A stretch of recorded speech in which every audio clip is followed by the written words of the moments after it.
Welcome everybody to Farmer Pat's YouTube channel, where I teach people about getting back to the basics to satisfy their stomach and their spirit as well. In this video, I'm going to list the requirements to properly make compost to use as a natural organic soil enhancer. Now the different requirements are as follows: site selection, parent material, starting material of the compost, size of the pile, aeration, and moisture content.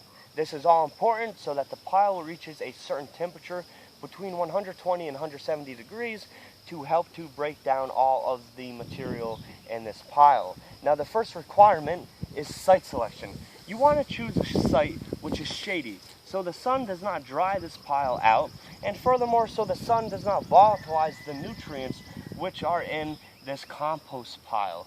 And the second requirement for site selection is you want to avoid making compost near bodies of water, near rivers, near streams, etc., a pond. And you want to make sure that you make the compost pile on high ground so that when it rains, the rainwater doesn't come through and carry away the nutrients, especially the nitrogen and phosphorus in this compost pile, into the local watershed, because this will cause pollution. It's called eutrophication. I'll explain eutrophication in another video because it's a very complex process. Now, what do you use to make compost? The starting materials, you should use 2 to 3 times the amount of carbon-rich brown materials such as leaves, such as newspapers, such as cardboard, hay, straw, wood chips, and if you have animals such as chickens and you use pine shavings as bedding, you can use this as well. The second part of the starting materials of this compost are grass clippings, are green, nitrogen-rich material, okay? Have some, okay? Now, so like I said, you want to have 2 to 3 parts carbon-rich brown materials to 1 part nitrogen-rich green materials, such as grass clippings, such as plant debris, so long as the plants are not diseased. And so if you're using weeds, as long as they don't have seeds, you can use them as well. And you should also use your vegetable scraps, your kitchen scraps, except for meats and fats, because these won't break down in the pile.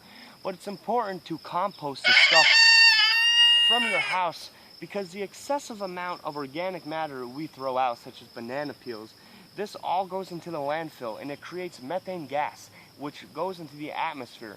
And methane gas is actually more volatile of a greenhouse gas than is carbon dioxide. So that's why we should all make it a point to compost, okay? Now the third requirement is compost size. The minimum size is 3 feet long by 3 feet wide by 3 feet tall. However, I prefer to make my piles 4 feet or 5 feet, because to me the bigger piles, so long as they're well aerated and full of moisture, they're going to break down faster because they're going to heat up. And like I said, you want these piles to heat up between 120 and 170 degrees Fahrenheit. The other requirement I mentioned was the moisture content of the compost. You want the compost pile to be wet, but not so wet that if you pick it up and squeeze it in your hand, it's not going to wring water out, okay? If it's too wet, you're going to have anaerobic conditions in the pile, and that simply means there's not going to be enough oxygen for the microorganisms to break this organic matter down.